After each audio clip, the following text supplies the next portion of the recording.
Yo, yo. Zoe Williams is in the building. Let me just jump right to it. I want to get this out the way very quickly. Please hit the like and share button. Welcome to Zolo Mansions. Zolo Mansions is an offshoot of my Mansion show. I will be doing the Mansion show again. It's just that COVID protocols prevent us from gathering in the way that you guys are used to seeing us gather, a round table kind of environment where brothers are in here letting it go, speaking the real. Zolo Mansions simply means that, solo. Oftentimes, I am the moderator, the mediator. I am the one setting up the conversation and running the conversation, playing quarterback or point guard, alley-ooping my guests so that they can speak. But I created this show so you can get a better insight into how I view things, into how I see things. And as is commonplace, before we get into the topic, I have to promote Black-owned businesses. I've been doing it since the inception of the Zolo Show, since July 12th, 2012. We've been promoting Black-owned businesses. Oftentimes, we would promote Black-owned businesses for free.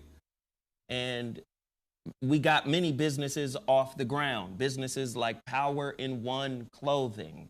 Businesses like Ramomar. They were with us in the very, very beginning. So now we have paid sponsorships. So people who say, hey, man, let's do a deal. Let's partner up. Or this is all the little money that I got. How many shows can you promote my brand on? So I'm going to promote those brands as well, starting with X Labs. This is a product created by a Black-owned business. This is a brother. His name is Travis. X-Wolf. I say X-Wolf is basically the Black-owned version of Nugenics. And it's a testosterone booster. You already understand and know. After a certain age, men start to lose testosterone. It has nothing but herbs in it. So I suggest you support this good brother at X Labs Subs. X Labs, SUPPS.com. Go there right now. Tell them Zoe Williams sent you. I use it personally, and it has been good for me. X Wolf. Go support this brand right now. Also, Zoe Williams has gotten into the sea moss business. Last week, I think last Monday, we had our first sell. The sea moss business can be found at seamossbusiness.com. Call 1-800-298-8513. That's 1-800-298-8513. Sea Moss Business. Our partnership is with a group down in St. Lucia, and they are providing wholesale sea moss. In other words, pounds and pounds and pounds. If you want to start your own little sea moss business, you can actually call this number, tell them, hey, I heard about you guys on the Zolo Show, and you can order direct and start your own sea moss business. Of course, sea moss has like 92 minerals, trace minerals that the body needs, right? And it is very healthy and good for you. They say that there's sexual benefits to it. There's just an overall body feel to sea moss. You could put it in soups, smoothies. You could put it in all types of stuff. Your food, you bake bread with it, whatever. It's good for you, especially during the time of a pandemic. It's about building your immune system. It's about keeping yourself solid. seamossbusiness.com. Also, I want to promote this sister, Terry Lomax. She has a breakthrough branding workshop. Please go to yobrandingworkshop.com. That's yobrandingworkshop.com. She is offering a crap ton of resources for people who want to start a podcast, a radio show, a vlog. She's going to help you do this. She's going to bring in a trademark attorney, a graphic designer, and a millionaire mindset coach for Q&A. So you can get information on how to start your thing, how to get your thing popping, how to monetize your thing. All right? Total Package Energy. TotalPackageEnergy.com. They've got pea protein. They've got B12 shots with nanotechnology, 8 times more absorption than tablets. You rip open the packet, put it under your tongue, boom. B12 is for energy, right? But they also have vitamin C. We're living in a COVID time. Let's get our immune system up. Let's get our immune system strong so we can weather this COVID pandemic. It is also created with nanotechnology. This is advanced nanotechnology. This is pharmaceutical strength vitamin C. Go to TotalPackageEnergy.com. And then also, you know, Total Package Energy has their famous Total Package Energy shot in this new packaging. The Total Pack, that's the old packaging. That's the old packaging. Total Package Energy. That's all right. They have the Total Package Energy shot. Go there right now. Cash mob them. Support them, support them, support them, support them, support them, support them. Go there right now. Cash mob this black-owned business. Also, we have the Hurricane Report, right? Go to h-report.news. Now, currently, their website is being remodeled, updated. So, but still go there and support them. You know, they got cups, mugs, hoodies, leggings. This is a black-owned business. This is the Al Jazeera of black news, African-American news, ADOS news, FBA news, whatever you want to call it. They have news that is specific to us. And I get a lot of my topics and a lot of my stories from them as well.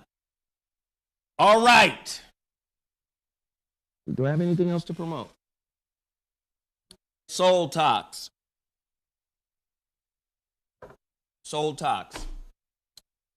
This is a black-owned water company. And it has 11 trace minerals in it. And it's hella good for you. It tastes like green tea, but it's a super antioxidant, immune boost, 11 amino acids, joint and muscle recovery, black-owned business, Soul Talks. You can find them on Amazon.com. They will ship to you. Let's get it. Let's get it. Let's get it. Now, let me just say this real quick. Oh, yeah. Let's not. I don't know if that sale is still on. But yeah, you can put that up too. Let's go. The Goddess Journal, right? By Joy Alanis. Dysfunction is available right now on Kindle, on Amazon, paperback. She also has a journal that comes with it. And I'm going to be honest with you. This book right here is trending right now on Amazon.com as the #1 bestseller. It's trending right now. So go to www.dysfunctionbook.com. Support. Also, of course, my book. Yeah, oftentimes I forget. It's all right. The Holographic Relationship is popping. You can go there right now to my website, iamzowilliams.com, and click books and order the paperback version directly from my website, iamzowilliams.com. You can also get the Kindle version of this book on Amazon.com. You can also get it on your iPhone. If you got an iPhone, you can go to iBooks and purchase it. Then the Relationship Dismount. This is the follow-up to the Relationship Dismount, by the way. Well, where's the Relationship Dismount? Come on, honey. Let's move. Okay, the Relationship Dismount is my 2015 book release. How to Stick the Landing When Exiting a Toxic Relationship. This book is available in 3 formats exclusively on Amazon.com. Exclusively on Amazon.com. Paperback, Kindle, as well as Audible. The Relationship Dismount. How to Stick the Landing When Exiting a Toxic Relationship. 2020 was a tough year. You all know that. 2020 is starting off crazy too. I have just finished writing the follow-up book to The Holographic Relationship, which is The Shrouded Lighthouse. It is at my editor's right now, being edited. Soon, I will have a pre-order link for you to purchase The Shrouded Lighthouse. But The Shrouded Lighthouse is one piece to a bigger project that I'm working on. I'm currently working on a documentary, also called The Shrouded Lighthouse, and I'm also working on a soundtrack to go with The Shrouded Lighthouse. A manager friend of mine is working on getting us a full-fledged record deal for the Shrouded Lighthouse soundtrack. David Banner has submitted records. I got some other people that I don't want to talk about, but we're putting together a full-fledged album. By next week, I'm going to have the updated sizzle reel for the Shrouded Lighthouse documentary. The documentary is crazy. We're going to talk about that too. So now let's get into why I'm here. A lot of people need to know who I am. You understand? I'm not finna blame nobody. I'm not finna shade nobody. I'm not finna side swipe nobody. Hit the like button, hit the share button. Let's hit the like button, let's participate. I'm not finna do none of that. Part of the misconception of who I really am is my fault. Why? Because of how I was educated on how to do radio. It ain't my job to outshine or to upstage the host of another show. It ain't my job to do that. As a person who is on another person's show, this is radio game. Your job is to make your host look good. That's your job. Robin Quivers knows how to make Howard Stern look good. She sets him up for jokes, and she tries to make him look good. She brings clarity to his statements. That's the role of a person in that position. If you're the host of a show, you're like a point guard. You're setting other people up so they can speak. You get them into their wheelhouse of information. Why? Because it's your show. You can talk at any point. You can save a point that you had for a show for another show. Why? Because you were always going to be back. Your cast may not be back. So if you're a good host, you're a good listener, right? If you're a good radio personality, you're a good listener. You allow your guests to say what they need to say. You help them get into their wheelhouse of information. That's how I was trained to do radio by the great Guy Black. Your job is to accentuate if you're in the two-guard position, if you're in the small forward position. When you look at radio, it's broken down host, and the host can play any role. The host can play voice of reason. The host can play good guy, bad guy, devil's advocate. The host can do all of that. But other people have different roles too. We call Jeff the intellectual irritant because that's a role in radio. Somebody who is there to fucking agitate. That's a role, right? If the host doesn't want to play the voice of reason, he can designate somebody to be the voice of reason. Then there's another role where it could just be information person. So if you just recklessly talking about a subject that you might not be, as the host, skilled in or knowledgeable of, You can throw it to your information person, and then they can fill in the gaps with the actual information. This is how radio is constructed. This is how I was taught to do radio. So I take full responsibility for laying back when certain things are presented about me that's not really who the fuck I am. All right? Let's start there. You want to know who Zoe Williams is? I'll tell you who Zoe Williams is. I was born in 71. I'm 49. I was born in Chattanooga, Tennessee, to a mother who was 27 years old, and I was child number 6. After me, she had a nervous breakdown because of my father. My father had another woman living in the projects behind us, watching her crib to make sure no niggas was coming in and out of there. We lived in Alton Park Projects. The Alton Park Projects has since been torn down and rebuilt. A lot of people moved into the area of Alton Park that came from New Orleans after Katrina. When I went back to Alton Park, the old energy and the spirit of that place was still there, even though there was new buildings erected. But I was able to go back there before they built the new buildings and sit on the porch of my old project.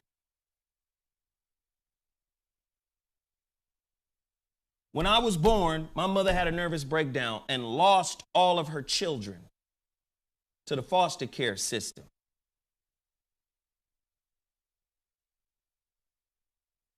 My 2 oldest brothers went to jail because they was too old to be in foster care. My second oldest brother, Maurice, used to watch our sister Cassandra through the bars of the jail he was in, playing in the yard at her foster home.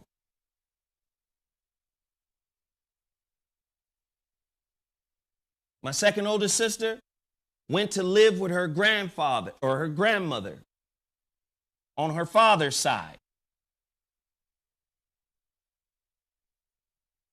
I was the last one to go to foster care. My brother, who was 10 months older than me, went to the Bynums, James and Mary Bynum. They lived in Chattanooga. They had, or my foster father, whom I respected a lot, had an upholstery company. Mary Bynum and James Bynum fell in love with me and my brother. My brother went before me. He was a toddler. He's only 10 months older than me, could barely speak, but was able to articulate to them, "Where is my brother? Where is my brother?" They said, "Son, you don't have a brother." "Yes, I do. Where is my brother?" Now, mind you, he's a baby asking for me. They finally listened to him. You understand? And went back to the home or wherever I was kept, and I was in a basket next to the stove. I was a baby. They took me in. Me and my brother stayed with them until I was 5 years old. He was 6 years old. We were the fucking Fresh Prince in reverse, because when we lived with them, we lived in a house. We got haircuts every week. We went to fucking church every week. After church every week, we went to Baskin Robbins. I used to get the little, what's that little ice cream, the green ice cream with the mint in it, with the mint chocolate chips in it? Is that what it is? Mint chocolate chips. I used to get that shit every Sunday after church. the little sandwich. You know the dig? Christmas time, we used to pick our toys. I want the log. You remember them logs you built the little log cabin with? I want the logs. Get me the logs. And we thought those were our parents.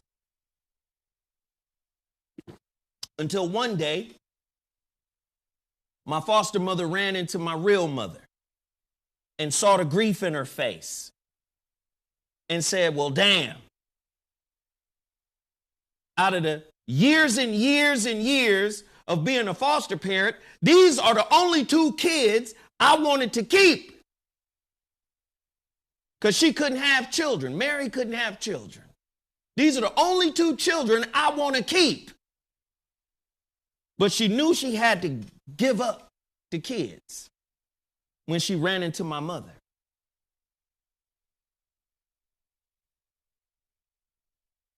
She helped my mother get us back. When we went back to the Alton Park projects. When I tell you thousands of roaches inside the house. When I tell you rats, mice, hundreds of mice inside the house. You understand? My father was abusive. My father tried to rape my oldest sister when she was 6. My father abused my siblings, my older siblings, stuffing them in the closet with motherfucking rats and roaches. My siblings have a resentment towards my mother's siblings because they had moved from Chattanooga to California. And they felt like they could have did more for my mother, who had a nervous breakdown and was on medication for the rest of her life. Needless to say, when we got to Alton Park got to us. We had to change. Little light-skinned, green-eyed kid.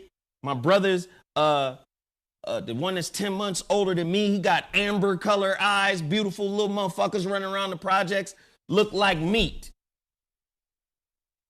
So my second oldest brother, Maurice, who looks like Karl Malone, never lifted a motherfucking weight in his life. He was 16. He was the goddamn man of the house because his father was hooked on heroin and left my mother.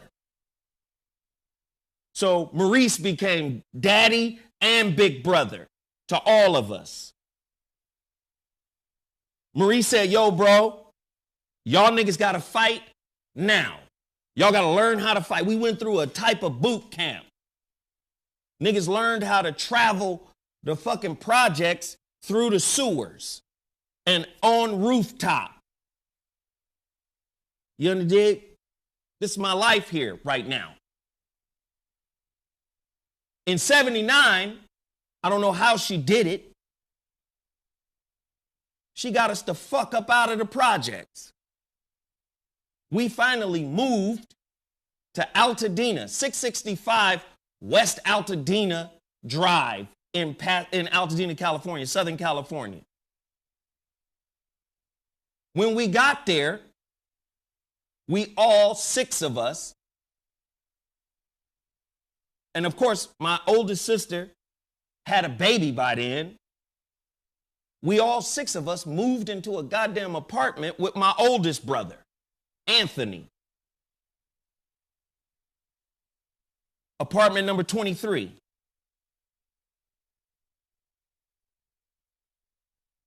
Side note, we set that apartment on fire on purpose. Well, anyway,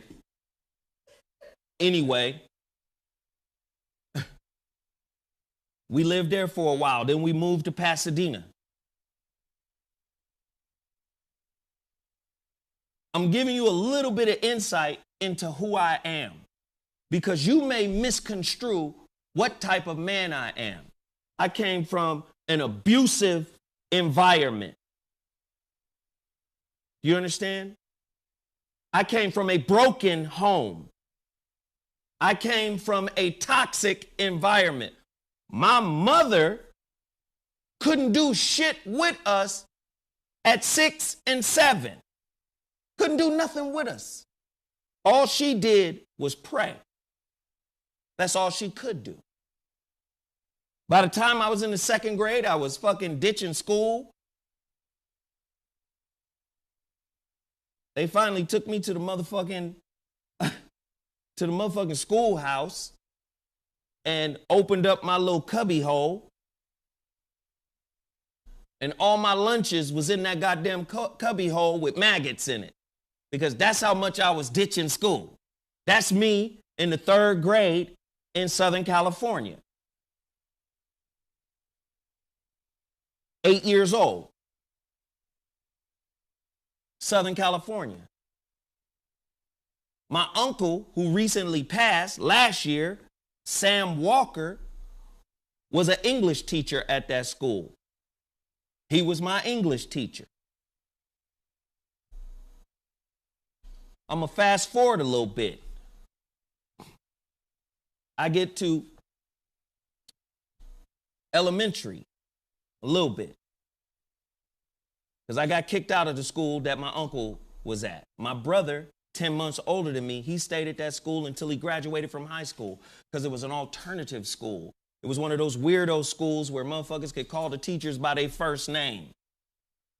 It was called Audubon on Altadena Drive. But me, I got into fight after fight after fight after fight. I got kicked out of that school. And then I went to Washington Elementary. I got kicked out of Washington Elementary. You understand? I got kicked out of Washington Elementary, went to Field Elementary, and got into several fights every day. You understand? By the time I was in junior high school, I was still dealing with anger. I had a wonderful 7th grade. I had a great 7th grade teacher, English teacher. Used to be a Denver Bronco by the name of Michael Harrison. This is the motherfucker who taught me how to snap and joke and bag on niggas. He allowed us to bag in class. But for some reason, in the 8th grade, something in my mind snapped. I don't know what it was. Maybe it was a change of schedule. This shit all came back to me recently because I have my son with me and we were in the area of my junior high school. And I took my son to go work out and I walked down the street to my junior high school and broke down in tears because of what I did at that school. I was the first kid in junior high to get sent to a high school truancy. A truancy high school because of what I did in the 8th grade on the first day of school. I was used to being at 6th grade gym, and 2nd semester the shit turned into in the 8th grade the shit turned into 1st period gym, and I don't know, it set me off. I don't know what happened. I blacked out. And the first person I saw, which was this white kid, I grabbed him by his neck and choked his ass out until snot started coming out of his nose. I let him go. He fell and hit his head on the linoleum. They called the police. I was sitting in the motherfucking principal's office. This girl walked by, this big ass girl. She was big as shit. It was the 8th grade. She was still like fucking 6'3", 250. She was a big girl and she was talking shit. And I got up, socked her in the face, broke her nose. Fortunately for me, the kid's parents didn't press charges. Because I could have went to juvenile hall right then. But I didn't go. But they said, you can't come back to this school. So in the 8th grade, I went to motherfucking Foothill High. Foothill High School. I was the only 8th grader in that bitch. Foothill High School. It's a truancy high school, and I was there. Then I went to motherfucking Pasadena High, where I had an opportunity because I could ball. I could hoop. I was really, really good at it. But my grades weren't good enough. So I missed out on the opportunity of playing ball. I went to Pasadena High School. I made it through that motherfucker.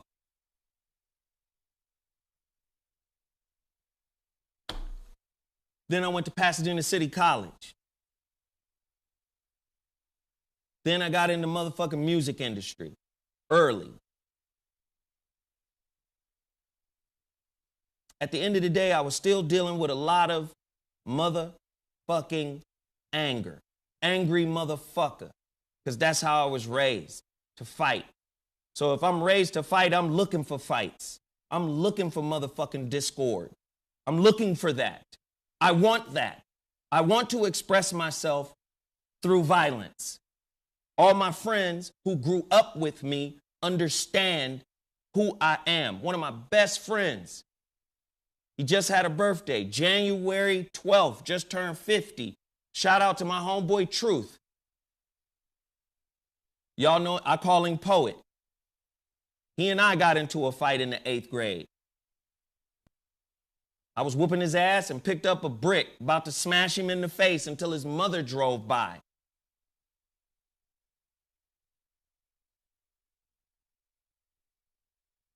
But he's still one of my peoples today. My homeboy True Blue. Right? My homeboy True Blue from Pasadena. Madcap had an album party. If y'all remember the 90s group Madcap, they were the first artists to be signed to Loud Records. They had a joint called The Whole Kit and Caboodle. I was on that album rapping under the name L-Dub. Stand for last word. I'm not trying to come across as a gang. I was never in a gang. I'm not a gang member. I'm not trying to come across as no Billy Badass or none of that shit. I'm saying I came from a broken situation and had to grow up out of brokenness. And I'm trying to give you an example of my path that led me out of brokenness. Me and the homeboy True Blue were upset because y'all know the homie. His name is Coke Daniels. Coke Daniels is a movie director. He's doing a movie right now that's about to come out called Karen. Coke is very talented. Coke was the leader of the group called Madcap. We had a crew in Pasadena that was 30, 40 niggas deep. And some of the niggas in that crew were gang members. But I wasn't a gang member. We had a meeting with Steve Rifkin at Loud Records for this whole big-ass crew of niggas. And we had multiple groups.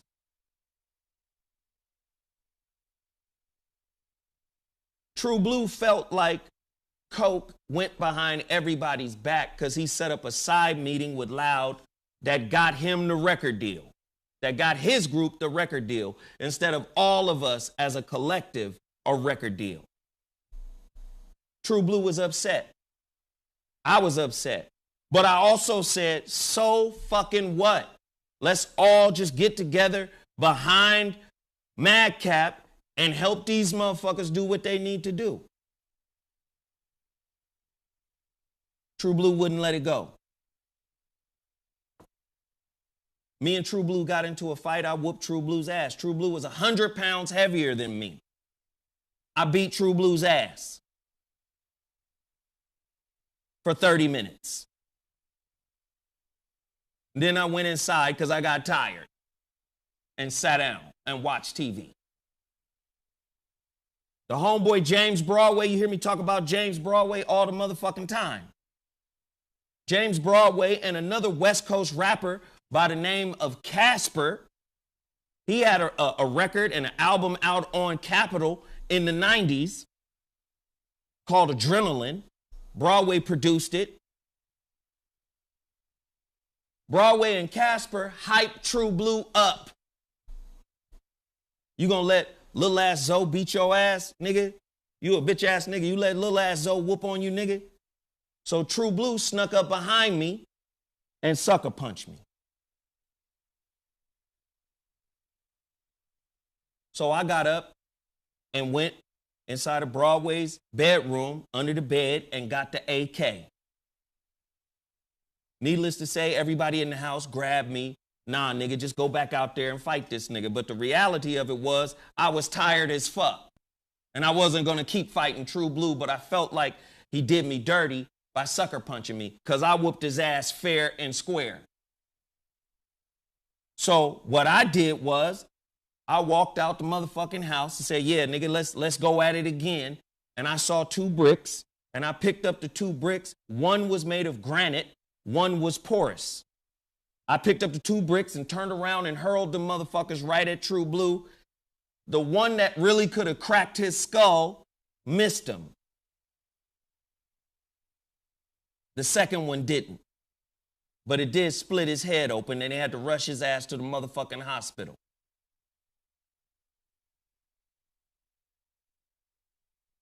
Me and True Blue weren't cool for many years after that.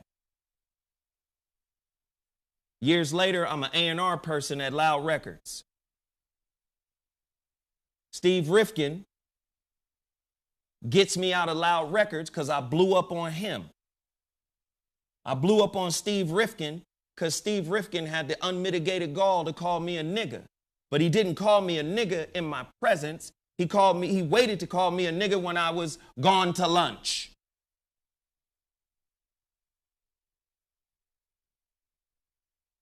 He was mad because Madcap's second album was about to come out, and Coke Daniels called me and asked me, when is our album going to be released? And I told him, in March. Steve Rifkin says, hey, nigga. Well, he didn't say, hey, nigga, to me.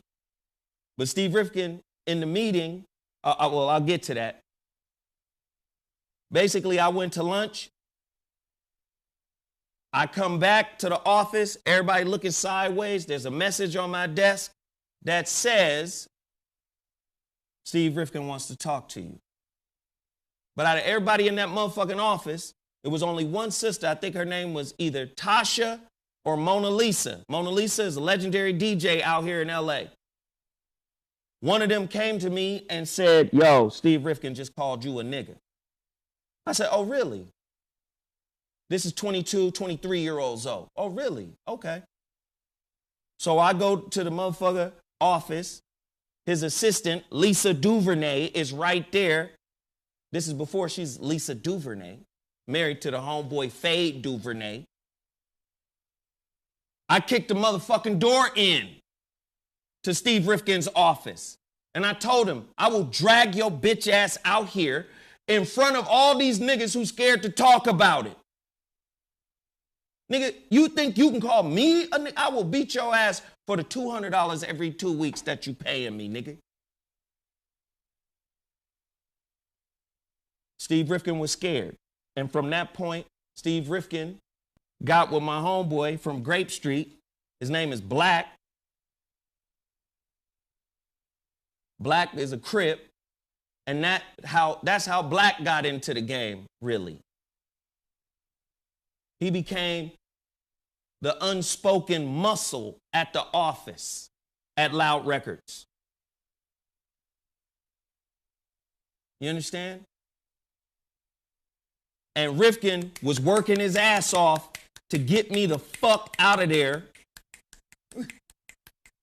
So he hooked me up with Freddie DeMann at Maverick Records. I had a 20-minute meeting with Freddie DeMann. I came out of that meeting as the senior VP of Black Music A&R. Rifkin didn't give a fuck. He was just happy to get me out of that office because he knew I can't pull fuck shit with Zoe.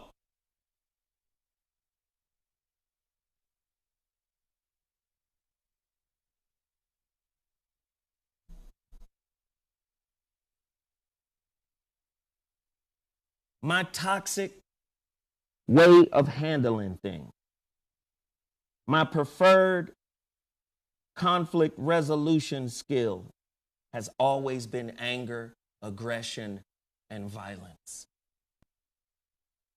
And I'm not afraid to say that that shit has spilled over into my interpersonal relationship with women.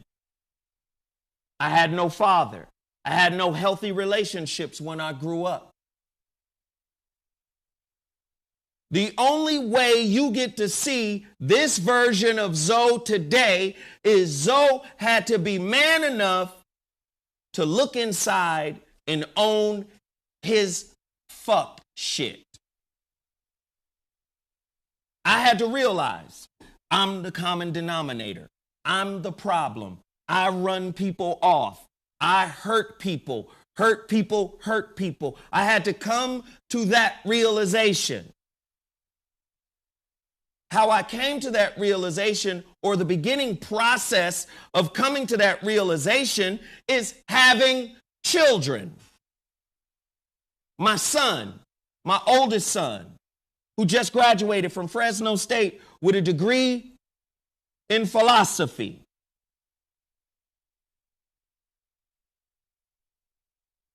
Three years after him, my daughter, my only daughter, who's at LMU studying theater. 2 years after her, my youngest son, Naeem. And I had beef with both their mothers. Beautiful chocolate sisters that produced beautiful chocolate babies. My relationship with my youngest son's mother is still not cool. We don't talk. But me and my youngest son do.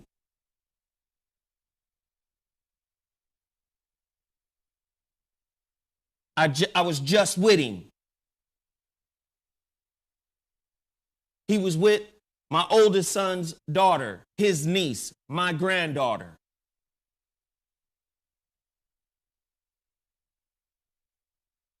You understand? My relationship with my daughter is what exposed the toxicity that I had towards women. I can't treat my daughter the way I treated her mother.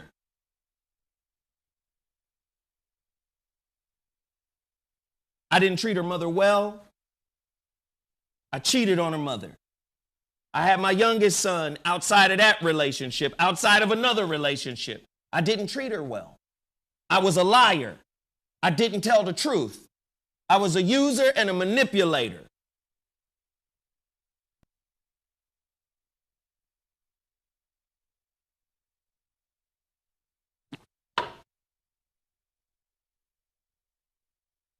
But as my daughter began to grow up, she started to behave like my own personal shaman. She started to reflect back to me, what the fuck is wrong with me?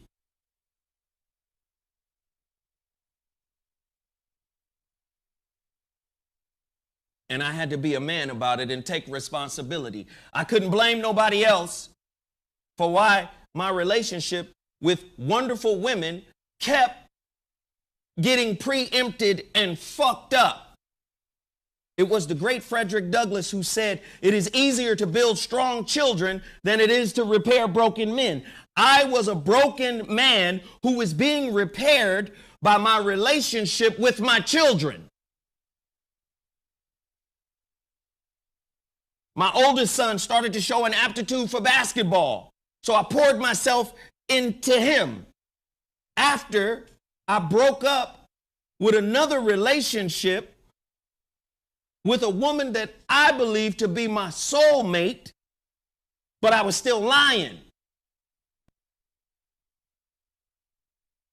And when you lie to a woman, regardless of what she agrees to, her spirit is always advising, nah, something ain't right.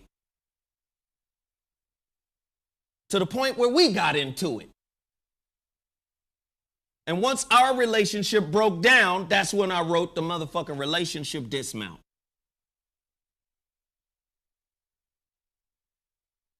And I poured myself into my son's basketball. Motherfucker fucked around and got 20, 30, 40 goddamn scholarships. He was that good. He is that good. Chose Auburn. Then transferred to Fresno State. Now he's in the G League.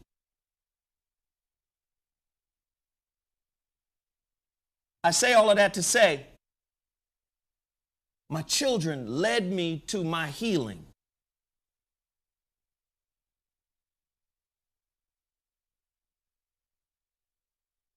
It is possible for broken men to become whole if they bend the knee to the mirrors that show up in their life. Every relationship you're in is a fucking mirror reflecting what you haven't worked on.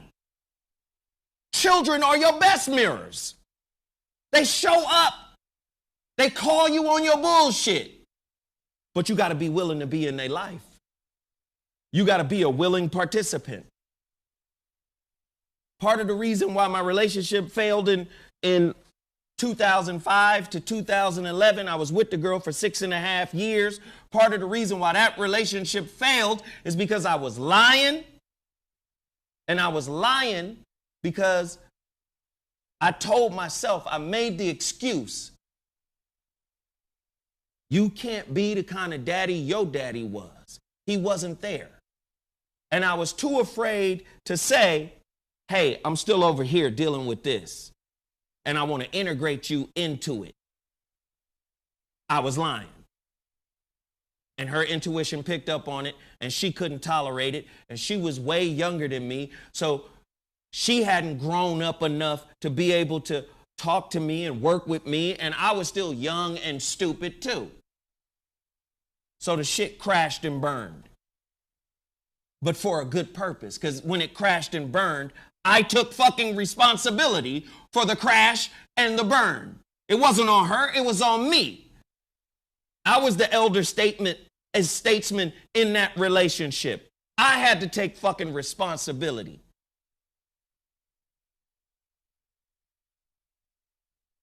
And that responsibility led me down the path that says, whatever is a weakness in me that is reflected to me by my children, I will teach them about that seed in them. My son got the anger shit too. He saw me be angry towards his mother. So he got it. Do you understand? The fruit don't fall that far from the tree.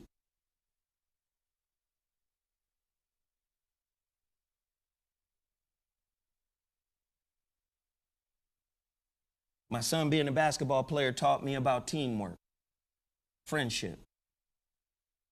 My thoughts on friendships is this: a friendship is a team. If we wearing the same motherfucking jersey and we got multiple teammates on our team, how in the fuck can I choose a side? Black men in America, whether you know it or not, you wearing the same jersey, nigga. How do we choose the same side? It's that thought process that keeps motherfucking gangs alive. There's another side. There's a villain over there. There's a nigga that you can't trust.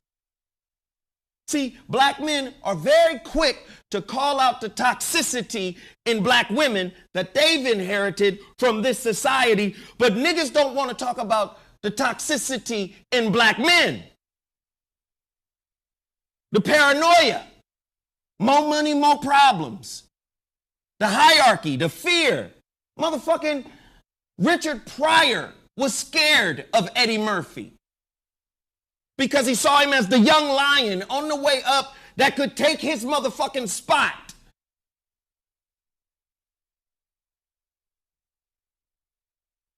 You understand? Tell me that's not happening in the hood every day. We don't know how to be on the same team. We don't know how to respect each other. Why? Because we think somebody gonna try to take something from us. We don't know how to appreciate each other. We don't know how to honor each other. That's why we objectify women. That's why we objectify each other. I only keep you around because you're smart.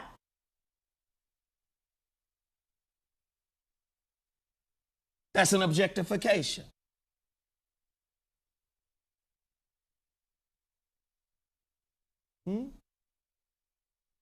Can men lead without embracing their own shadow selves?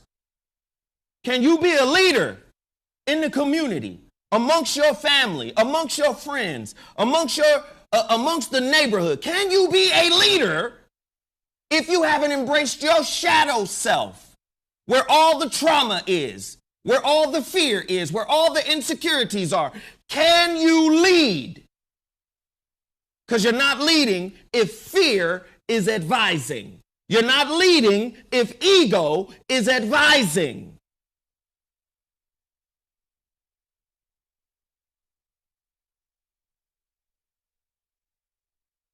It was my children who taught me that relationship is a mirror. It was my children who taught me that partnership is delegation.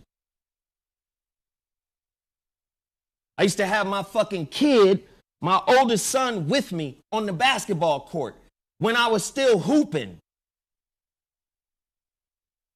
And I got into several fights on the basketball court. Every time I got into a fight, I told y'all this before, I would bring my son and I would ask him, did I handle that right? Nah, Dad, you lost your cool. You could have did that differently, Dad. I said, what should I do? My son is 13 years old. I said, what should I do, man? He said, apologize to everybody. I went and apologized to everybody. And everybody embraced my son and talked to him. Hey, man, people lose their cool. Hey, man, people get upset sometimes. Hey, man, people go through bullshit sometimes. But you know what? Part of manhood, they talking to him.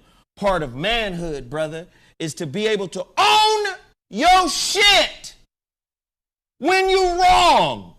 Own it. It belongs to you. My new book talks about it. Claim over blame. We have a blame-shifting society. Everything is mindset. Do you have a victimhood mindset? Do you have a winner mindset?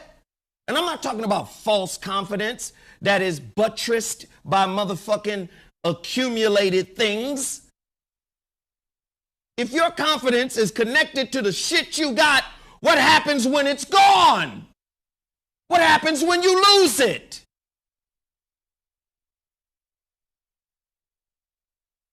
If you are defined by what you have accumulated, what happens when you lose what you've accumulated? Your confidence is gone? Confidence is internal. It's not something that needs a fucking PR person. Either you have it or you don't. Confidence is not about beating your chest. Confidence is not about expressing that you're confident. Confidence is what the fuck it is. We can't build a community because we've been taught to be suspicious and uber cautious of everybody. Yes, there's some motherfuckers out there you should be cautious of. But you gotta know you damaged as fuck if you cannot see when somebody doesn't pose a threat to you. How many motherfuckers who have actually been on your team you've disrespected, you've marginalized, because your insecurity said they might be better than me at something. They might be doper than me at something. Huh?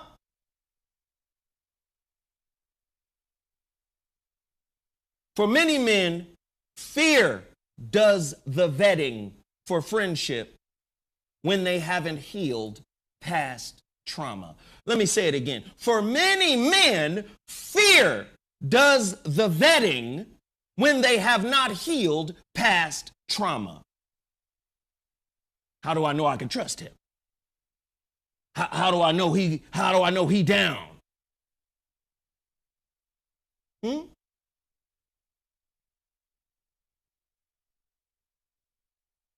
A healthy man is not intimidated by another healthy man, or a toxic man for that matter. A healthy man can be vulnerable around other healthy men and ask for motherfucking help.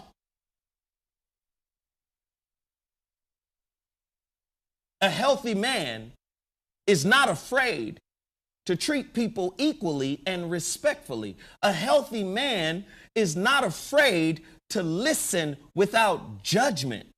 A healthy man values women.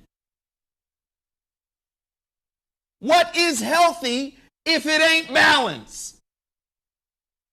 And what is a man without a woman? It's balance, family.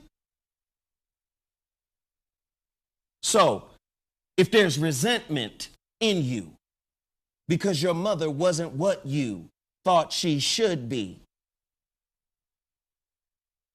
because your trauma defines you, then how the fuck are you going to appreciate anybody else? Because if your trauma is defining you, then that means you haven't found a way to appreciate you in totality. You, yourself. That's what an insecurity is. It's something that has not been embraced. It's something that has not been put into context. This is something that I picked up from my past, but it's not what makes me. That's how you overcome trauma. You embrace it. If you haven't done that, fear is going to be vetting shit out, vetting friends out. Wherever there's fear, there is the question of loyalty. I don't know if you heard what I said. Wherever there's fear, there is a question of trust and loyalty. It becomes a fucking priority because you're scared to lose something. You scared somebody gonna take something. You scared somebody scheming. You scared somebody lying. You scared some of that shit is being attracted to you because you haven't resolved it.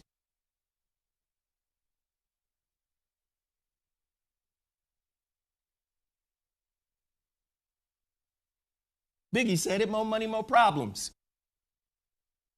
Right? Can success breed paranoia? Yes, the fuck it can. Especially if you're always looking. You're looking for shit. Somebody might take this from me. In the book written by Dr. David R. Hawkins, Transcendence, he talks about slight collectors. Niggas, people who are looking for slights. Did this nigga slight me? Did this nigga talk slick to me? Did this what this nigga say? Slight collectors, collecting slights, because that's what you're looking for. The Bible says it, as a man thinketh, so is he.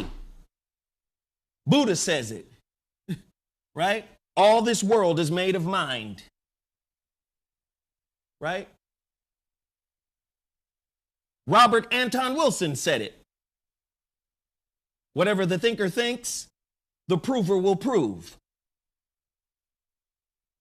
Do you understand?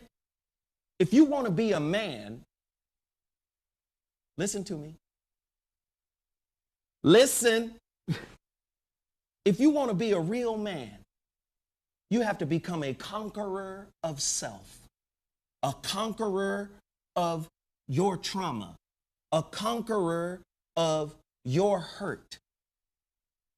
If you are a work in progress, that means the foundation you stand on is mutable. Some people think standing on shit is the end all, begin all. This is your perception. But truth is subjective. The ultimate truth is not. And most people are not conscious enough to say they got the ultimate truth. What they have is a perspective. And many times your perspective is built on unhealed trauma.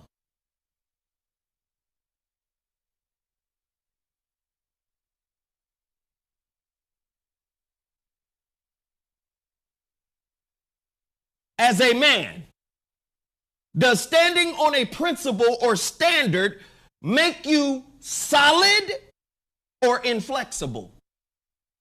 And when do you know you're becoming inflexible? See, a real leader has to have flexibility.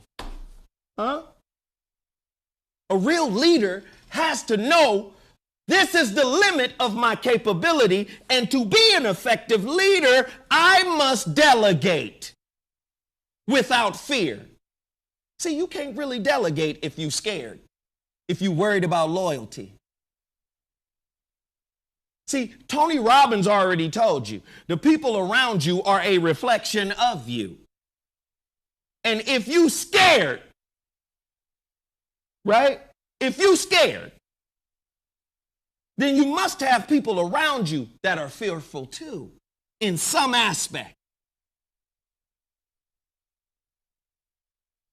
As a man, does standing on a principle or standard make you solid or inflexible? Bruce Lee said, be water, my friend. You pour water into a cup, it becomes the cup. You pour water into a vase, it becomes the vase. Do you understand? Flexibility is key to growth. If you're the same person you are today that you were 4 years ago, what makes you a great leader? What makes you somebody worthy to be listened to?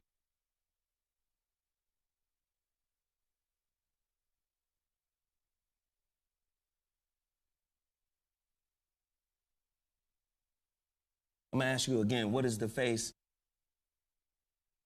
of manhood that's been raised by a single mother with limited resources? Typically, it's the face of a man who aggrandizes his masculinity, who aggrandizes his machismo, who is fearful of telling the truth about who the fuck he really is. That is the face of most boys in America who have been raised by single mothers. That means that's damn near 70% of the men you meet.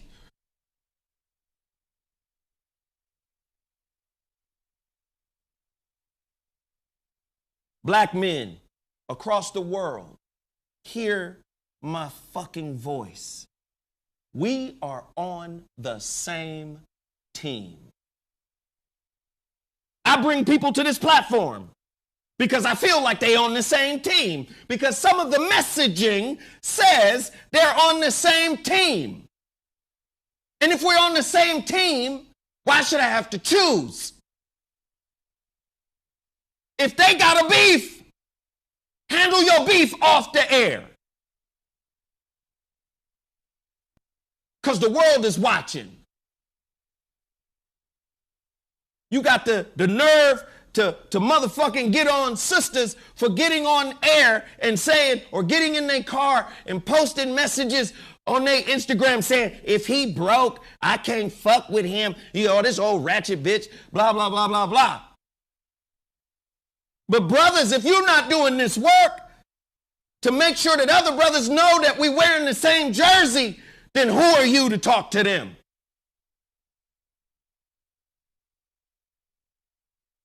They lost because you lost. They broken because you broken. They're passive-aggressive prostitutes because you're a passive-aggressive John. If I accumulate, if I get things, if I get bread, if I get money, then I have control over her.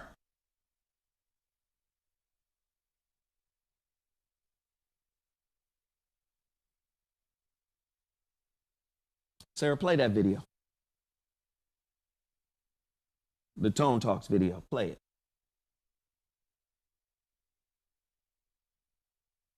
Then play the other one until you can get that one. You're a really good example of this. How many people have heard the term hypermasculinity?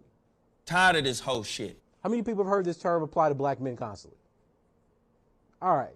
The term hypermasculinity is actually a social science term that originated around the 1960s and was used as late as I could tell till 1988 to describe black men. Here's the crazy thing about it. It's not a term that actually talks about black men being more masculine. It's about them being more feminine. The argument was, if black men didn't have male role models in their homes, right, because remember all black men abandoned their children back then. This is the Monahan type stuff. Women were the heads of household. If you had a son, the son imitates the head of household. So when a black son imitates a mother, he takes on female characteristics. They call it a female personality disorder. The effect of the female personality disorder is that the black man becomes more deviant. He likes female things, but his masculine body can't do that, can't perform that in the world. So he actually then starts to reject everything feminine. And by rejecting everything feminine, that's how he becomes hypermasculine.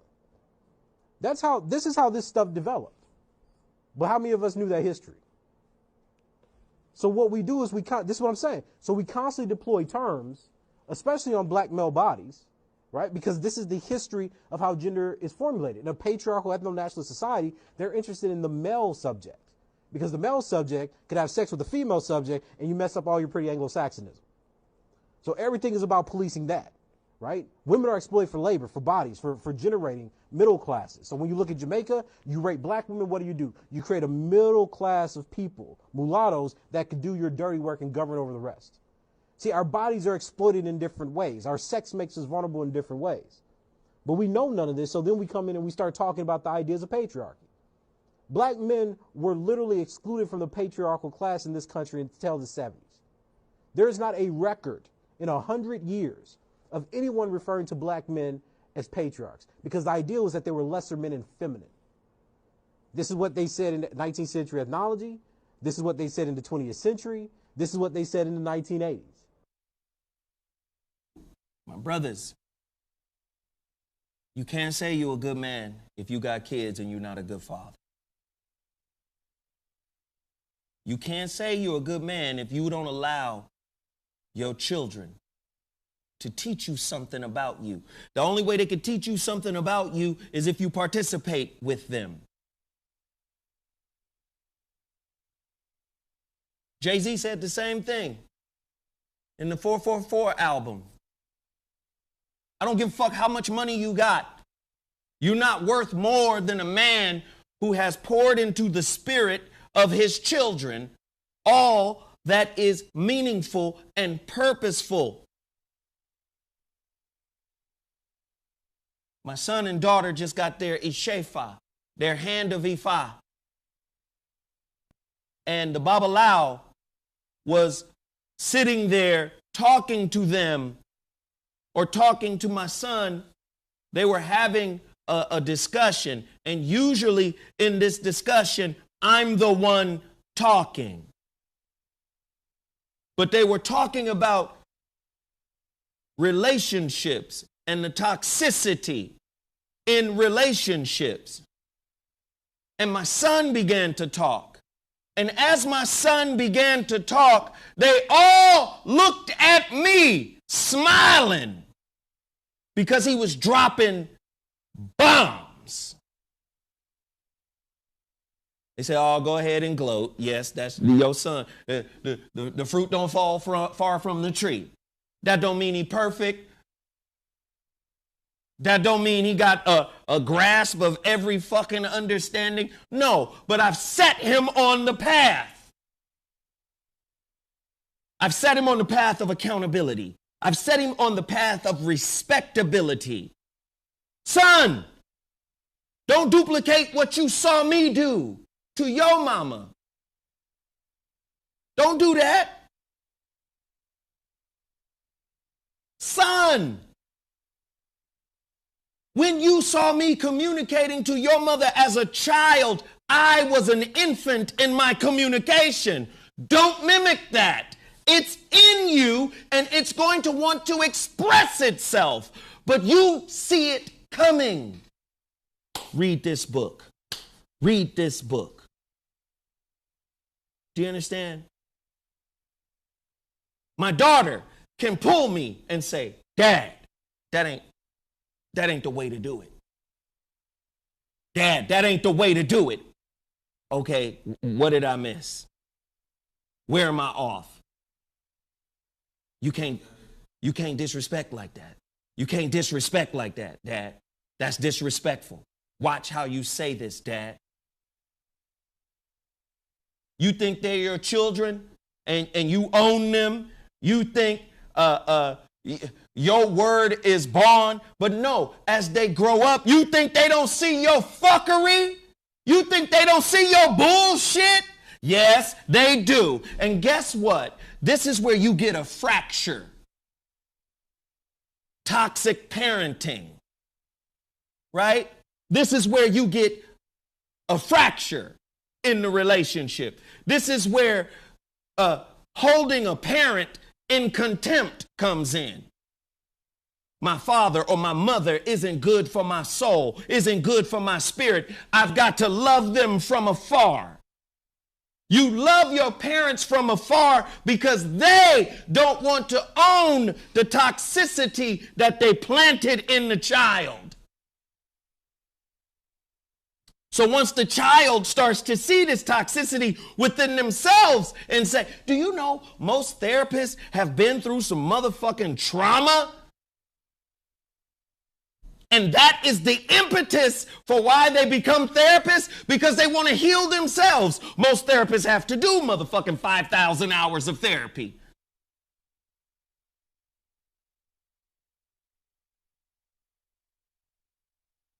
My greatest success is my ability to be an amazing father.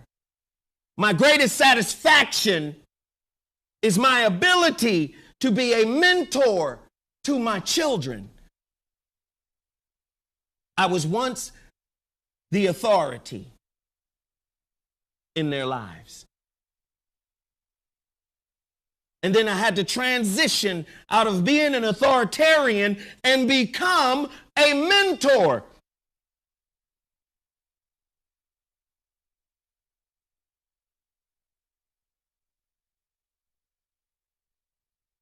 My son went to Auburn. Bruce Pearl recognized immediately. He's the strongest leader we got on this team. He sent him to the SEC to represent Auburn in a leadership conference. When my son transferred to Fresno State, they recognized his leadership skills. They recognized that. Oftentimes, when you have a young leader, it intimidates white authority. Bruce Pearl told my son and me, he said, Zoe, your son is the strongest leader we have on this team. However, I am fearful that he will lead the team in a different direction than I want to go. And I said, Bruce, does he drink? No. Bruce, does he smoke? No. Do you have people on your team that drink and smoke and that has gotten in trouble? Yes. I said, if anything, he gonna lead them away from that. But what he was saying was a bit bigger. He was basically saying, your son has more influence than I do.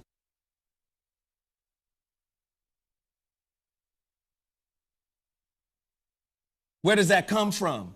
It comes from his fucking father. You could be wealthy all day in America, but you're really poor if you don't put that in your child.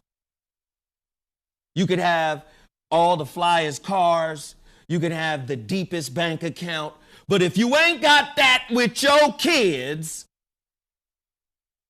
you're spiritually impoverished. And that is the worst type of poverty, to be spiritually poor, to be philosophically poor, to be psychologically poor. Do you understand? This world is about more than materialism. This world is about more than acquisition. This world is about more than power.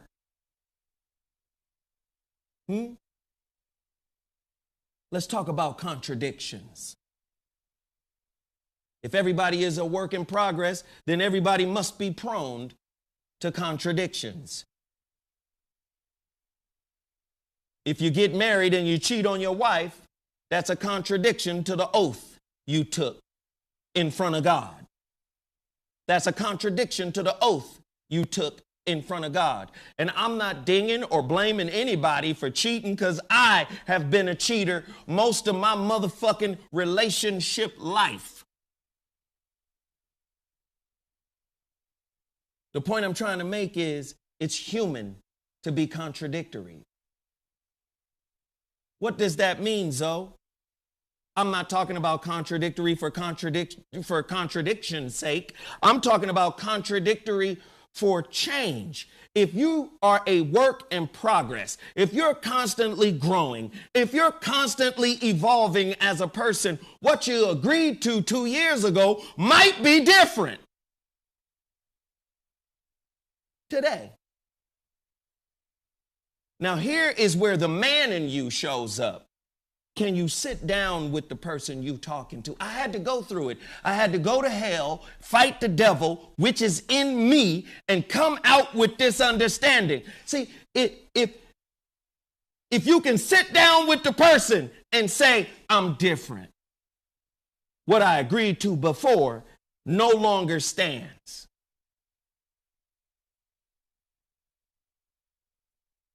Who I was when I agreed to this is not who I am today.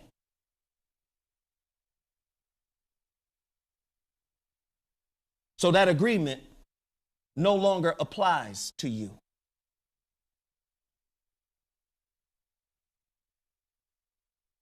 You can't raise a good son or daughter if you haven't conquered your demons.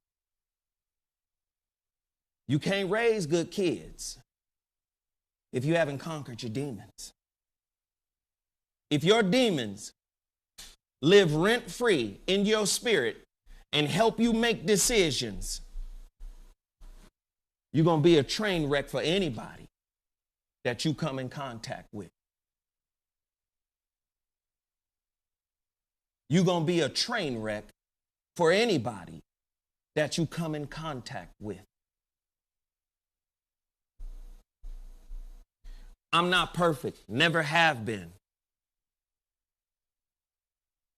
I take responsibility for all the fuck shit that I've done. One of the greatest fuck shits or fuck shit circumstances that I have participated in was the Aries Spears debacle. What you don't know about me is every time I lose my temper, I see it as a spiritual demotion. I have taught my son this. Every time I see or lose my temper, I see it as a spiritual demotion. I see it as a setback. And for a long time, I felt exceedingly bad about the Aries Spears situation. But the reality of it is, I didn't know the brother.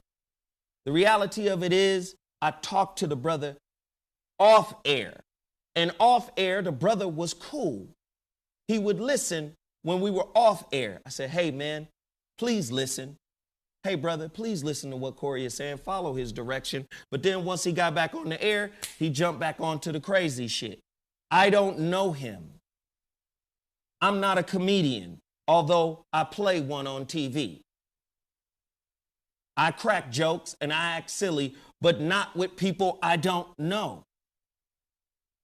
The reason why me and Freeze didn't fight is because Freeze and I have over 25 years of friendship. When Freeze got divorced, I don't want to put too much of his business out there, but when Freeze got divorced, I love you, Freeze, and I don't mean no disrespect by this, but when he got divorced from his first wife, Freeze came to my house and slept on my floor because Freeze is my brother. And I love Freeze.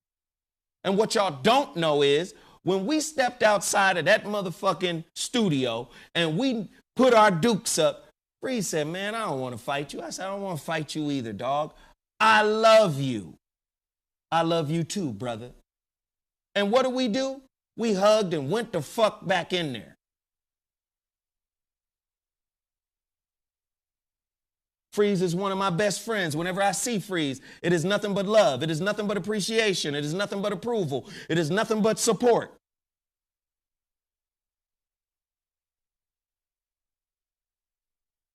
But I'm going to tell you this. I ain't won every fight I was in, but I won a lot of them. You know why? Because niggas underestimated who they thought I was. I'm not one to be underestimated. I'm not one to be marginalized. I'm not one to be disrespected.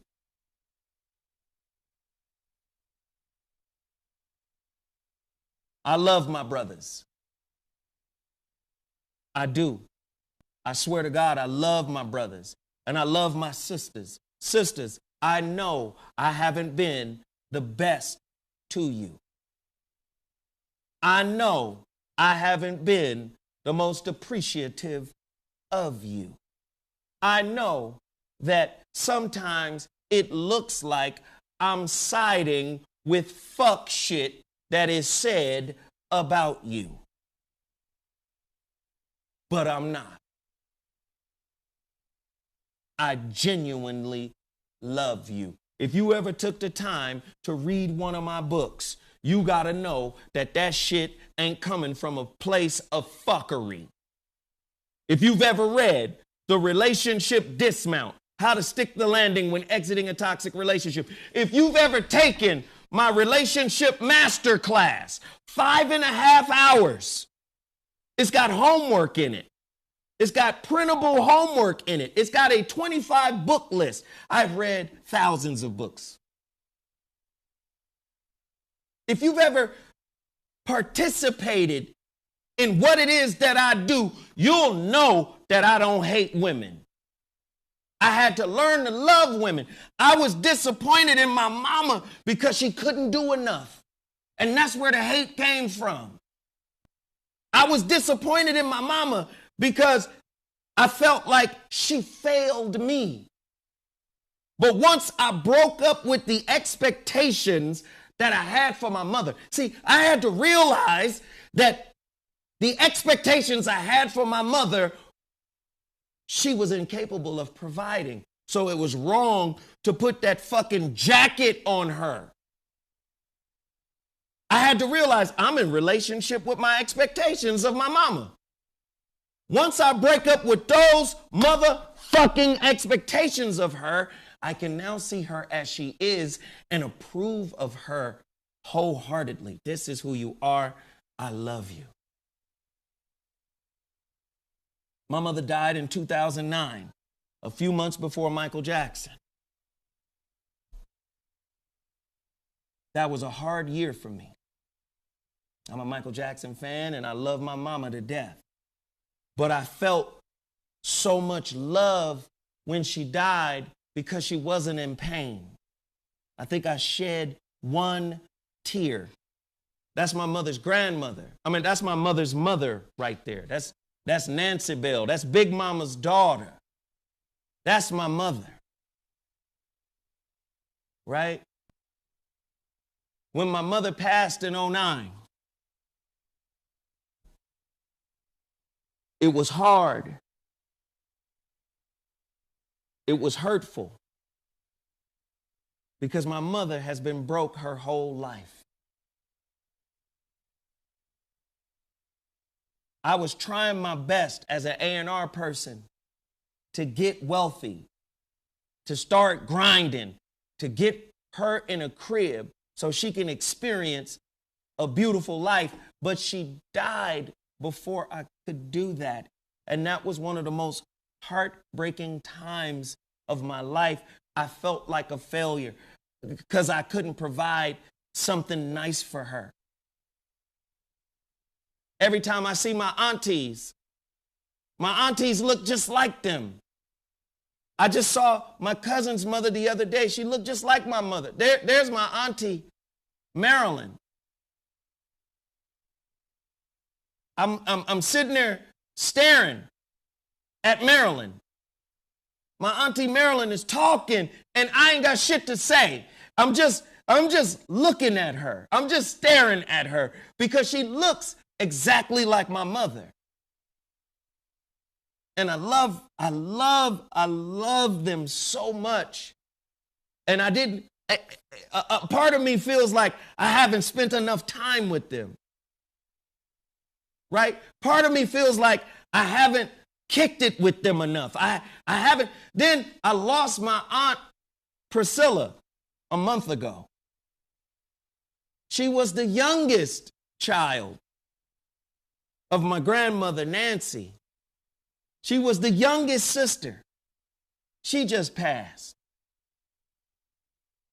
And the shit was hurtful because every time I saw Priscilla, we used to call her Pokey. Every time I saw her, she would say, when you're in Atlanta, come see me.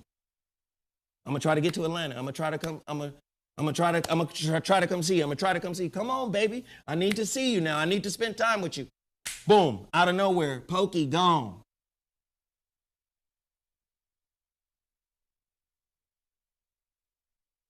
Pokey gone.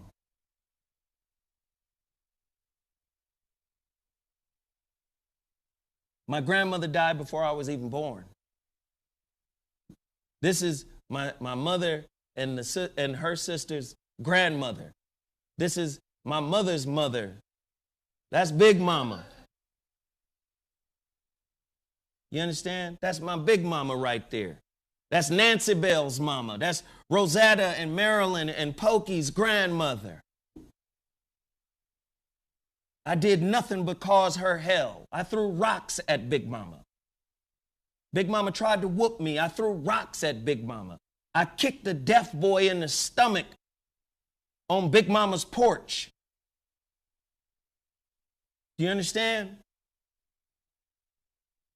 I terrorized the kids in Big Mama's neighborhood.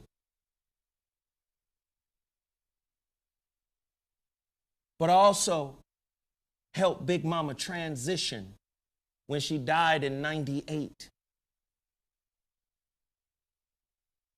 I wrote about it in my first book, The Rebirth of Seeds, when I talked about a spiritual experience that I had.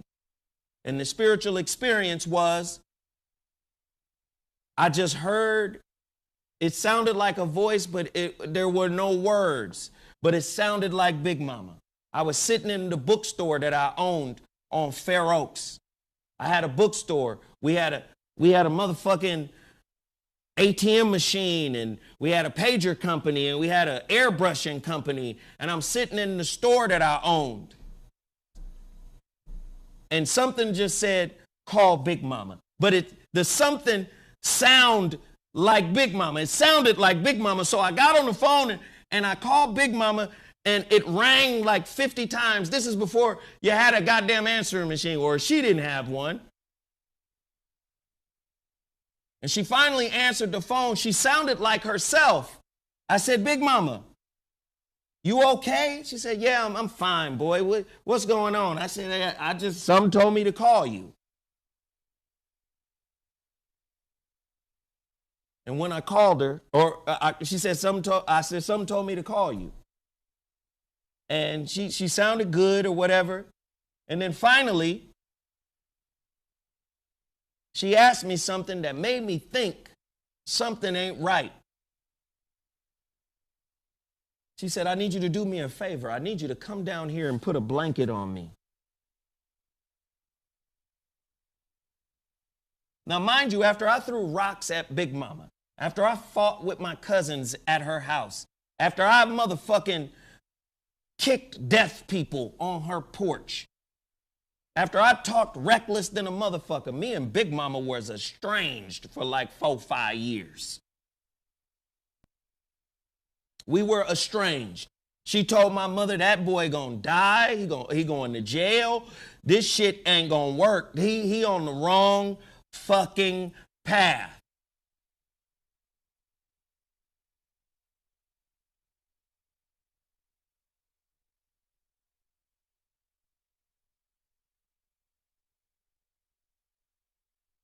When I got down to Big Mama's house, I knocked on the door. It took her an hour to get to the door. It took her an hour to get to the door. When she finally got to the door, she was covered in feces. Her hair was matted. She looked like a goddamn skeleton. She was on a walker. And I just broke down and started crying.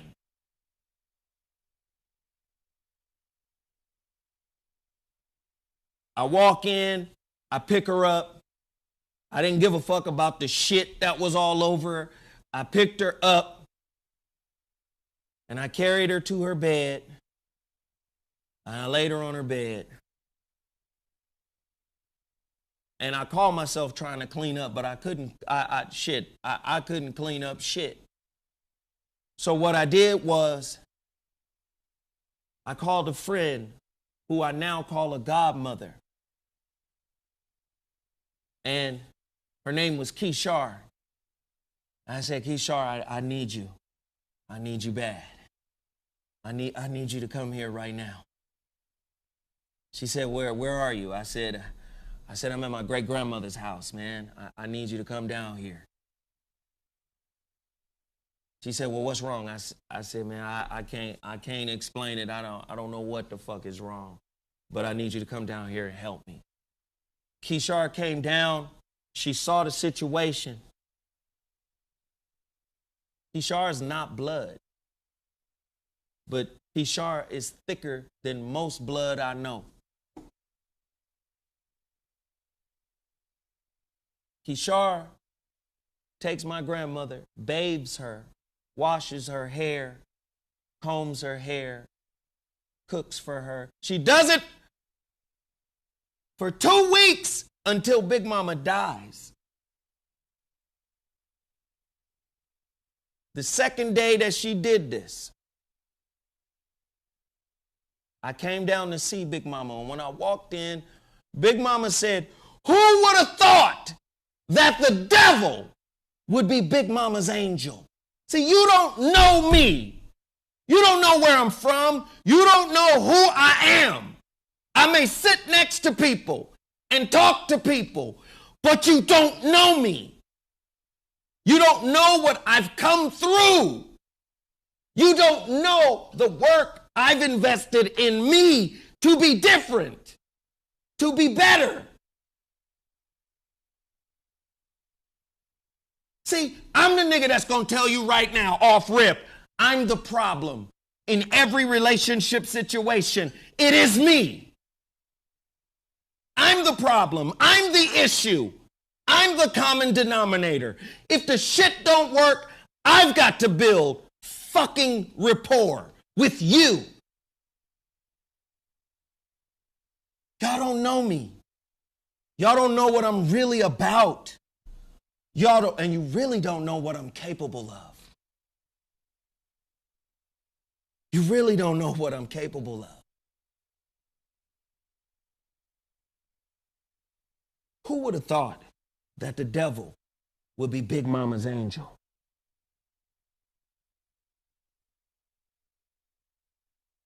If you don't have moments of redemption, you're not doing self-work. If you don't have moments of redemption in your life, that is a sign that you're not doing self-work. I was redeemed in that moment. My grandmother shared every dirty secret I ever had with Keshar.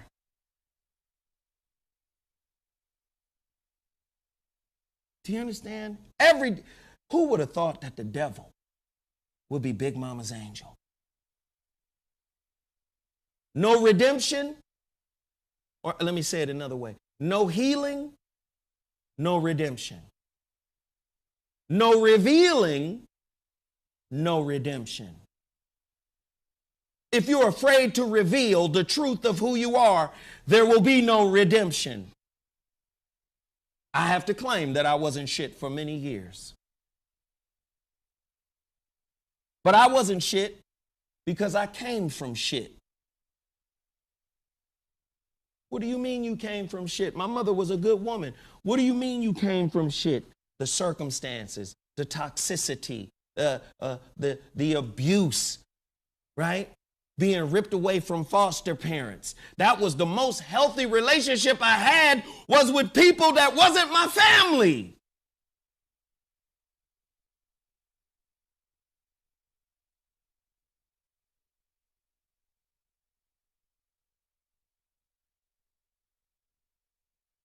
You don't know me. You think you know me, but you don't. You don't know me. You think you know me, but you don't. You don't. And the reality of it is, I pour into being better, sharing my fucking process, because it helps me heal. Right? It helps me heal. It helps me stand up. It helps me reflect back to me like, oh shit, Zo, you still got work to do, brother. That's why I love interfacing with my people, but I'm going to tell you like this. You can only help the willing. You can only help the willing. You got motherfuckers out there talking about me like they know me, like we friends, right? Like we squad, like we teammates. Talking about how you talk about relationship and you not in one. You don't know my business. I know Hollywood. I don't tell my business. I don't bring my girl around. You understand? It's none of your business who my woman is.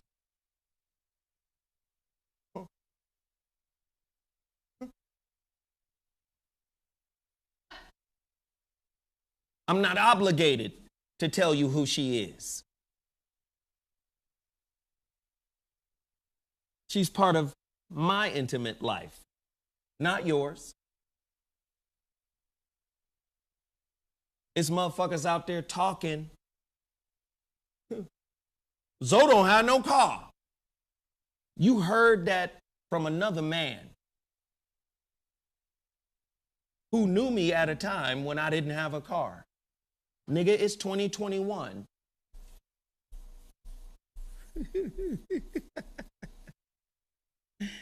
Huh?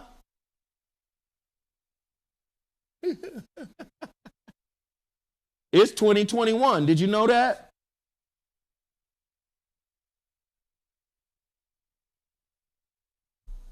Privacy is important to me. Stop being a hoe ass nigga, regurgitating shit you got from a third party about a nigga you wish you were like. Stop regurgitating the words of rabble-rousers, of niggas who want to keep up shit, of niggas who want to keep up disrespect, of niggas who want to keep up angst. Stop regurgitating shit you've never experienced your motherfucking self. Niggas don't know a part of me. Niggas don't know my friends. I wish some of y'all did so they could tell you, that's not the nigga to fuck with. Of all of us, he not the one to fuck with. You better get your blammer. You better get that goddammit. You better. I'm not the one to play with. I'm not. Never have been. Do you understand? I'm just not. I've never been built that way.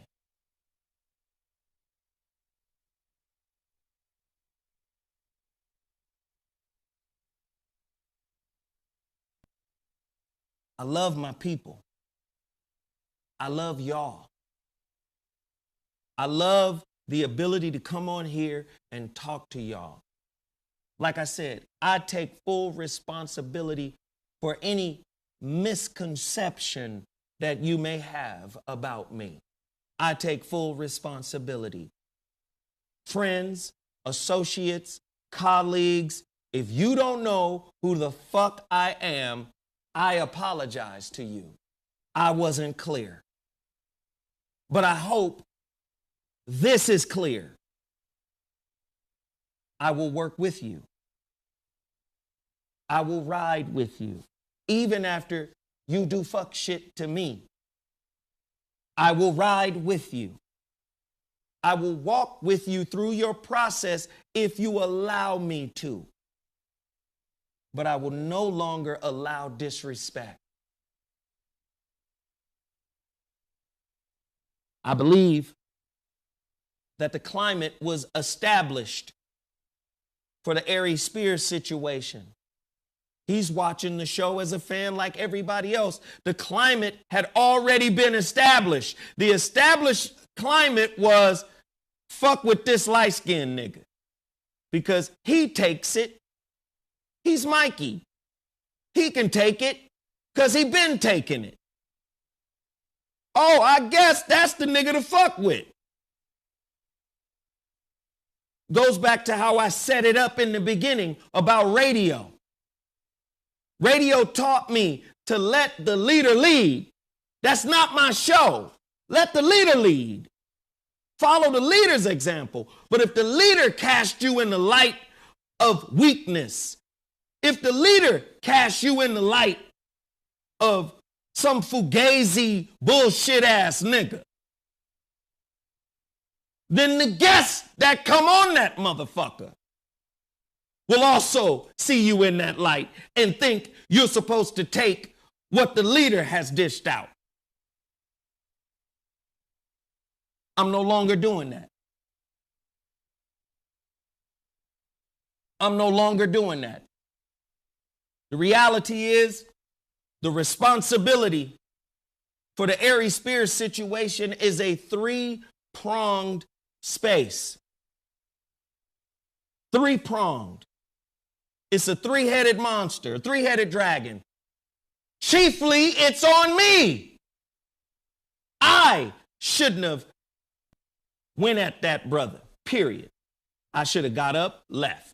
I should have walked away. I should have just got up and walked away. I didn't do it, and it was a spiritual demotion for me. I'm the leader of that three-headed monster. But when you create a climate that says you can disrespect this man, the guest may come on and say, so can I. Three-headed responsibility.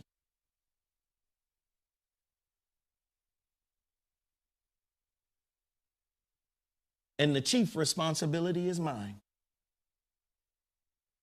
The other responsibilities are ancillary and tertiary. But the primary responsibility is mine. The primary responsibility belongs to me. The buck stops with me.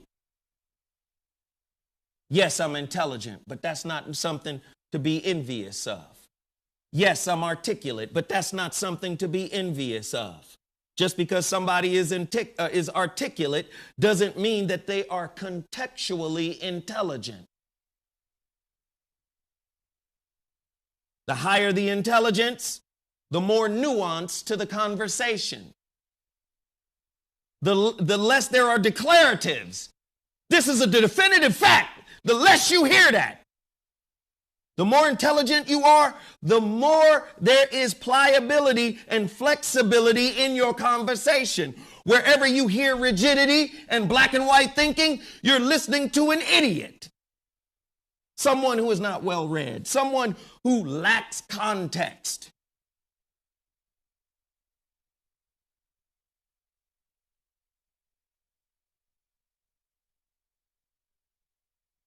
Let's talk about being broke.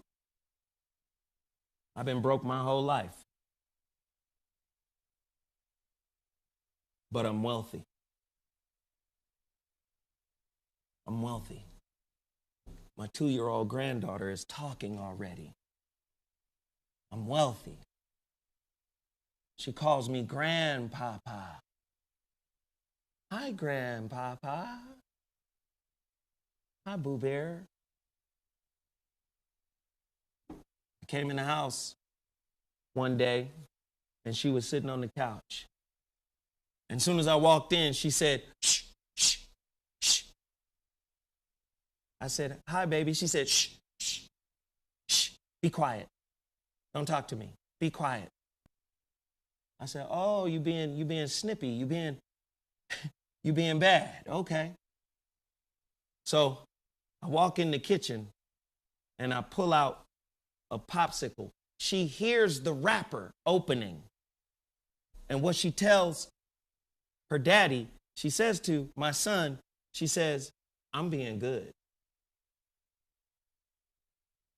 See, that was her catchword because I always play the popsicle game. You got to be good if you want a popsicle. You got to be good if you want a popsicle. So she hears the wrapper opening, and then she looks at her daddy and says, I'm being good. I'm being good. And I walk in with the popsicle. She says, Papa, can I have a popsicle? I said, you weren't being good. She said, yes, I am. I'm being good. Can I have a popsicle? I said, ask your father if you can have a popsicle. Daddy, can I have a popsicle? He said, yes. I said, but you got to be good. You can't talk to Papa like that. You can't talk to me like that. You got to be nice. You got to be good. She said, okay, I'll be good. I'll be good. Can I have a popsicle? I said, yes, ma'am.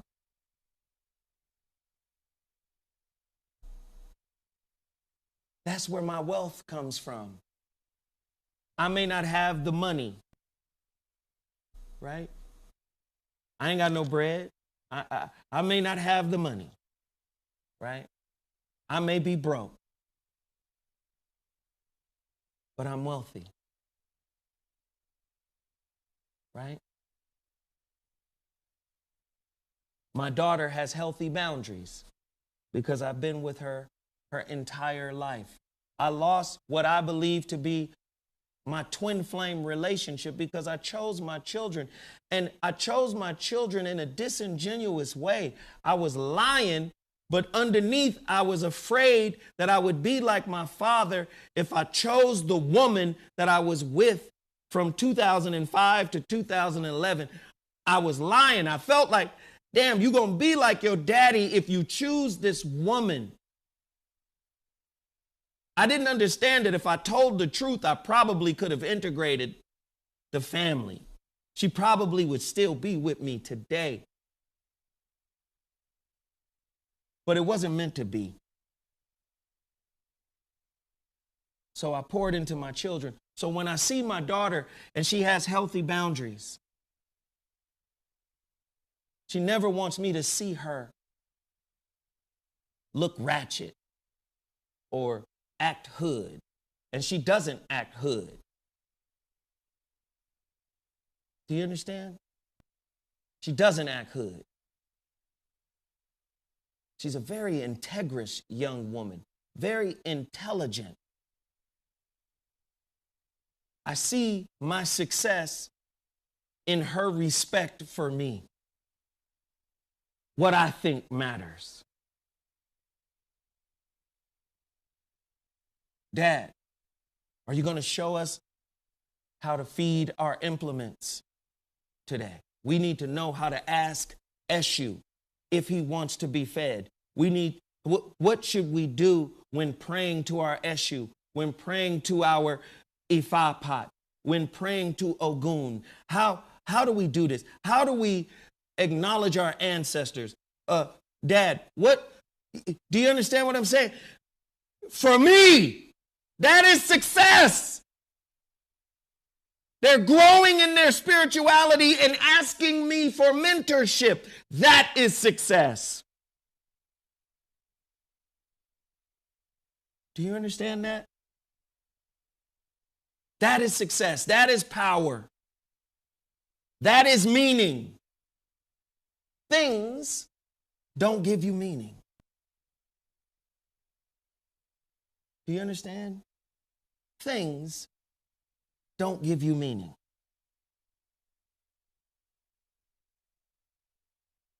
Stop trying to be right and get in alignment.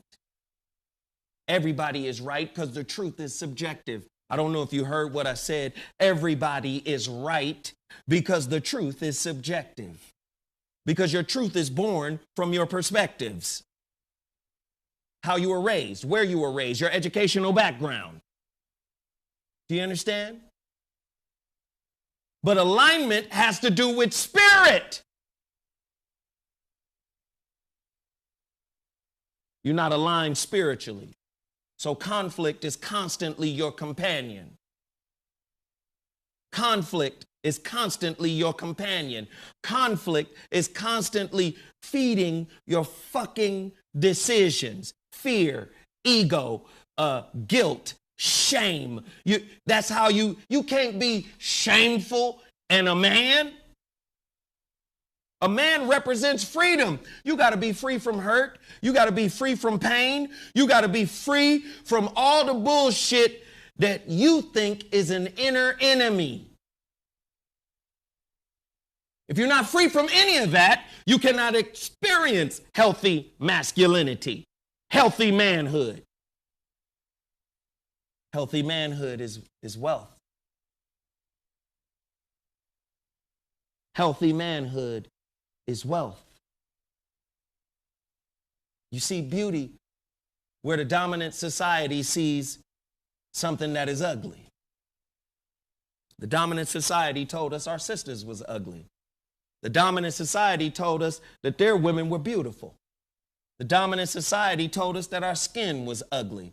The dominant society tells us that the lighter you are, the squarer your jaw is, the more square the asymmetrical face you have, you're somehow beautiful. And what happens is round, full, brown gets marginalized. How you living in one of the most racist and racially volatile times in our life and not see the underlining fucking poison of colorism in our community.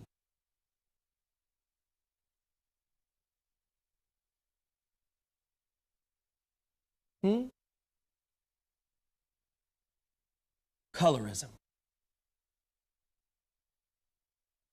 Poverty. Transactional relationships. Crabs in a barrel. Fear. Trust issues. Envy. Makes us all hoes to hurt. I'm not no hoe to hurt no more. I was a hoe. I was Hurt's hoe. But I'm not no more. I don't need to hurt nobody to feel like I'm somebody. I don't need to do that. In order for me to feel like I'm somebody, I want to help people. I want to lift people up. I want to coach people. I want to raise people up.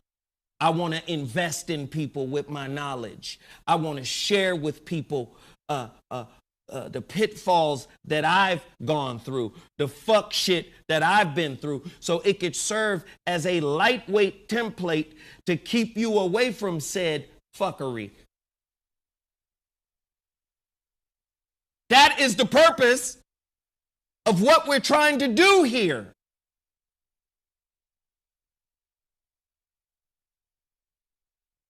You can't love me if you don't love yourself.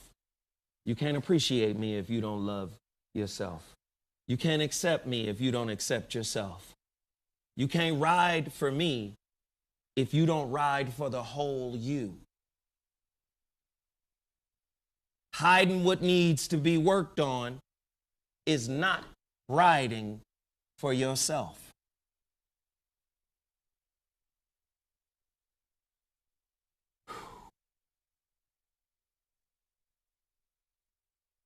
I think I covered it. This ain't about nobody. I'm not talking to nobody in particular. You understand? My first niece just hit me up. I love you, baby girl. She said, great message on your show tonight. Thank you, honey. My first niece, my sister's daughter. I was there when she was conceived. Her father is an amazing good brother.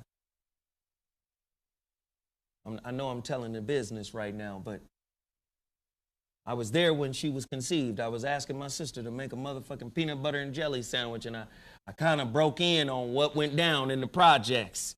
And by the time we get to California, my sister's lump or belly is showing. And we got a niece. And our niece, Chandra, we loved her so much, and we still do. She has a beautiful family, beautiful children, beautiful husband. I love her husband, Seth. He's like a little brother to me, and I love him dearly. He shares the same birthday as my daughter. Y'all don't know me, but I want you to know me. I want you to understand who I really am, not what this platform makes you think I am. Like I said, I'm not talking about nobody. I'm saying Zoe Williams is responsible for every bullshit that happens, bullshit situation, circumstance that happens in his life. Nobody else is responsible. Nobody else is responsible. Every fucked up thing I go through is a reflection of what I haven't worked on. And I blame no one. I just have to claim my responsibility for it and continue to work. I am a work in progress. But I guarantee you, I've done enough work to help you, to at least give you a template. I have coached many couples. I have coached many single people through my coaching service. I have helped many people. There are people in the chat room right now that have read my books, that have said my books have helped them. I am not what you think I am, people. I am not what you think I am. But guess what I am? I am more than what you think I am. So with that said, I'm going to ask everybody. Can everybody hit the like button? Can everybody, can everybody send Sarah a super chat or Cash App? Cash App Sarah, please, because she's got to go to work. She's got to get out of here. She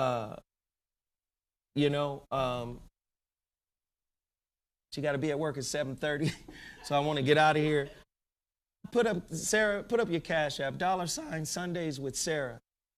Sarah's a good woman. She makes mistakes like everybody. But guess what? She's like many women that I've given opportunities to. Some women are appreciative. Some women talk shit. Some women some women I brought on the show expected me to pay them when I wasn't getting paid. Some women felt like I owed them. But if I put you on an international platform just because I think you're weird and quirky, and then you come in with no motherfucking skin in the game, demanding that you get paid or demanding that I give you a show, I ain't never promised nobody a show, but I promised everybody an opportunity to maybe develop one. I've had many demo shows recorded for people whom I thought had the potential to do something. But I didn't owe them nothing. Motherfuckers up there talking about I did them wrong. How do I do you wrong when I say, here's my microphone, you can share it with me? Guy Black, that's another thing Guy Black taught me in radio. Guy Black said, never share your radio. Never share your platform. Never share your microphone. It's like sharing your power. I brought in a lot of people who did not respect what I was doing. They thought I owed them something. Well, I don't. I brought you on a motherfucking show that you didn't fucking do the grunt work to really get on. You just DM me and said, hey. I said, oh, this is a weird kind of person. Let me bring him on. Then I get turned into their villain. I'm done with being your devil. I'm never your devil. You your own devil. So I'm going to say this. Don't forget, go to Amazon.com. The relationship dismount is available in 3 formats, right? Kindle, Audible, as well as paperback. Order the relationship dismount. How to Stick the Landing When Exiting a Toxic Relationship. Powerful book, 2015. Also order the the holographic relationship. It's on Kindle as well. But if you want the paperback version, you go to my website, iamzowilliams.com. Also, and this is what I've been pushing really hard. You guys want to help me? You guys want to back me? You want to back my platform? Please go to, well, that's old. It's no longer $37 or $39. That's an old meme. But please go to zowhatmasterclass.com. Sign up for my masterclass. To me, that's 5.5 hours of my coaching. If you like what you got here, this show or that masterclass is intense like this.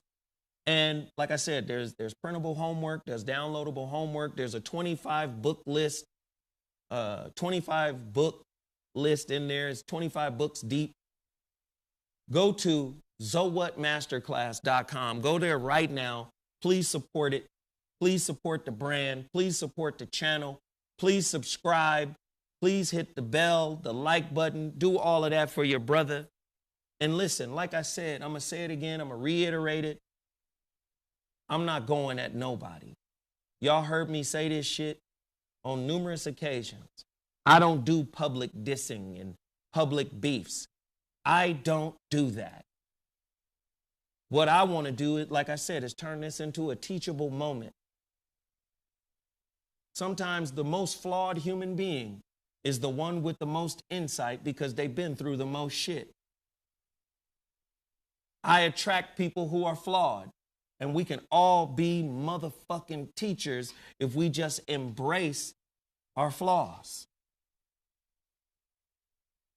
You understand? I'm not talking to nobody. I'm talking about me. I'm going to end it by saying the enemy is me. I'm the problem. But you can learn from the problem that I am. Please do me that solid. zowhatmasterclass.com. Go there right now. zowhatmasterclass.com. Oh, also you can sign up for my app. Download my app. It's available on the Apple phone and what's the other phone? Google Plus, Google whatever. It's on all of that. So I appreciate you guys. My app is Zoe Williams, no spaces. Just download it. I appreciate everybody for jumping in here and listening to me today. I love y'all. I love y'all. I'm thankful for you. I'm appreciative of you. Thank you, thank you, thank you. This has been Zolo.